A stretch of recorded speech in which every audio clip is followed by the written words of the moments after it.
अस्सलाम वालेकुम, my name is advocate मन्ना शेख मिर्ज़ा। और आज मैं जिस वाले से इन्फॉर्मेशन आप लोगों के साथ शेयर करने वाली हूँ वो इन्फॉर्मेशन है रजिस्ट्रेशन ऑफ मैरिज के हवाले से कि शादी को रजिस्टर करना कितना ज़रूरी है और अगर आप नहीं रजिस्टर करवाते तो आपको किन किन कॉन्सिक्वेंसेस का सामना करना पड़ सकता है।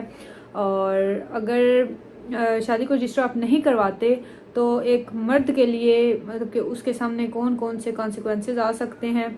और अगर शादी आप रजिस्टर करवाते हैं और शादी रजिस्टर करवाने के पीछे मकसद क्या है, पर्पस क्या है, तो इस वाले से इन्फॉर्मेशन मैं आज आप लोगों के साथ शेयर करने वाली हूँ। देखें, जो शादी करने का इस्लामिक तरीक़ाकार है वो तो ये है कि offer and acceptance and consideration, इजाब और कबूल और कंसिडरेशन हक महर दें, ठीक है। और ऑफर एंड एक्सेप्टेंस होगी, ठीक है, तो फिर आप मतलब कि शरई तौर पे तो शादी वो हो जाती है। लेकिन शरई तौर पे शादी होगी लेकिन उसको रजिस्टर करवाना क्यों ज़रूरी है? पहले रजिस्ट्रेशन वाला प्रोसेस नहीं था, ठीक है।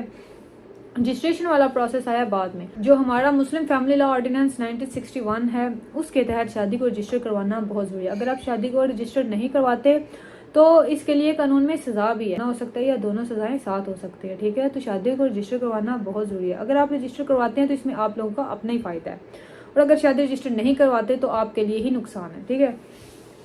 पहले ये था कि शादी को आप रजिस्टर ना भी करवाएं तो ठीक है, शरई तरीक़ाकार जो है इस्लामिक तरीक़ाकार है उसके तहत, ठीक है। लेकिन शादी अभी भी इस्लामिक तरीक़ाकार जो शरई तरीक़ाकार है उसके मुताबिक ही होती है। ऑफर एंड एक्सेप्टेंस, कंसिडरेशन, हक महर वगैरह देते हैं। लेकिन उसके बाद जो निकाह रजिस्ट्रार है, ठीक है, 2-3 आपके जो मुतल्लिका यूनियन कौंसिल के रजिस्ट्रार होते हैं उनको ये इख्तियार दिया हुआ होता है कि आपने शादी के मौके पे फॉर्म को फिलअप करना है, निकाह के जो पर्त हैं, ठीक है, फिर उनको रजिस्टर करवाना है। तो जो निकाह रजिस्ट्रार है वो भी शादी के मौके पे मौजूद होता है। वो जो निकाह नामे के पर्त के कंटेंट्स होते हैं उनको फिलअप करता है, मतलब कि लड़के का नाम, ठीक है, लड़की का नाम, उसके बाद गवाहान जो होते हैं शादी के मौके पे उनका होना जरूरी। शरई तरीक़ाकार में भी जब शरई निकाह करते हैं तो 2 गवाहान होते हैं, ठीक है, मौजूद।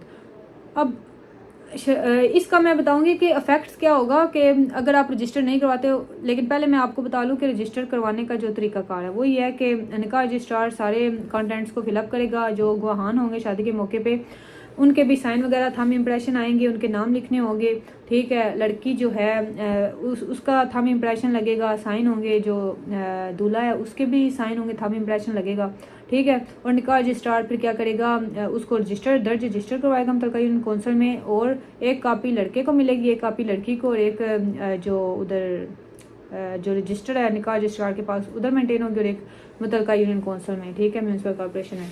अब अगर आप इसको रजिस्टर नहीं करवाते तो बेशक गवाहान भी थे शादी के मौके पे। ज़ाहिर सी बात है शरई भी निकाह तब होता है जब ऑफर एंड एक्सेप्टेंस होती है, कंसिडरेशन होती है, लेकिन 2 गवाहान भी होते हैं शादी के मौके पे। अब आप उसको रजिस्टर नहीं शादी को करवाते, कल को वो गवाहान ही मुकर जाएं, ठीक है, वो कहें कि जी शादी मतलब कि अच्छा, तो अगर आप शादी को रजिस्टर नहीं करवाते, कल को वो गवाहान जो है वो मुकर जाएं कि शादी तो हुई नहीं थी हमारे सामने, लड़की मुकर सकती है, लड़का मुकर सकता है, तो आपके पास क्या एविडेंस है कि जिससे आप ये साबित करें कि ये शादी हुई थी? आपके पास तो कोई सच एविडेंस नहीं है। गवाहान होते हैं वो भी मुकर गए तो फिर तो शादी आप साबित नहीं कर सकते। लड़की वो जाके जी कहे कि जी इस बंदे ने मेरे साथ जिना कर दिया, तो आप कैसे साबित करेंगे कि आप ये आपकी बीवी थी? आपका तो इसके साथ शरई निकाह हुआ है, आपके पास कोई एविडेंस नहीं है, ठीक है। इसलिए इन हालात वाक़यात को, इन कॉन्सिक्वेंसेस को देखते हुए ये रजिस्ट्रेशन वाला प्रोसेस आया था कि जिस तरह आप शॉप लेते हैं या ज़मीन लेते हैं तो उसका इंतकाल करवाते हैं ना, रजिस्ट्री करवाते हैं ना, ठीक है, रजिस्टर करवाते हैं, आपके पास एविडेंस होता है ये चीज़ आपके नाम पे। इसी तरह शादी को भी रजिस्टर करवाना बहुत ज़रूरी है ताकि कल को आपके सामने कोई भी मसला मसाइल सामने आपके ना आए, ठीक है। उसके बाद अब लड़की जो है उसने हुला लेना है तो वो निकाह नामा उसके पास होगा तो वो साबित करेगी कि ये मेरी पहले शादी हुई थी, ठीक है, तो अब मैं हुला लेना चाह रही हूँ, ठीक है। बाज़ दफ़ा आप कहते हैं कि शादी रजिस्टर नहीं हुई थी तो फिर भी वो गवाहान होंगे, साबित होगा कि आपका शरई निकाह हुआ था तो फिर हुला होता है। उसके अलावा जो क्लेम्स होते हैं 16, 17, 18 नंबर कॉलम में, वो भी तब साबित आप डिमांड कर सकते हैं जब आपके पास एविडेंस हो, निकाहनामा होगा तो आप साबित करेंगे कि ये शराइत तय पाई थी। वैसे तो आप साबित नहीं कर सकते, ठीक हो गया। और वैसे भी अगर आप शादी को रजिस्टर नहीं करवाते तो आप इलीगलिटी का मुजाहिरा करते हैं, ठीक है, ये इलीगल है, आप शादी को रजिस्टर ना करवाएं। और इसीलिए इसकी सज़ा भी बयान की गई है। ठीक है, तो शादी को रजिस्टर करवाना बहुत ज़रूरी है, ना आपके लिए कोई मसला बने, ना लड़की के लिए ना लड़के के लिए। और बजाय इसके कि कल को आप कहें कि ये मेरी बीवी है, वो कहे कि जी तकजीब निकाह का दावा कर दे कि निकाह तो ये हुआ ही नहीं था।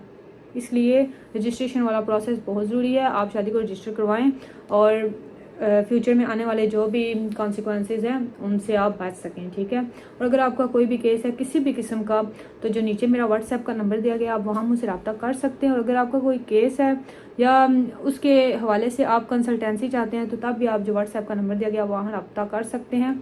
और अगर आपका कोई क्वेश्चन है तो काइंडली नीचे कमेंट बॉक्स में पूछेगा। Thank you very much. अल्लाह हाफिज़।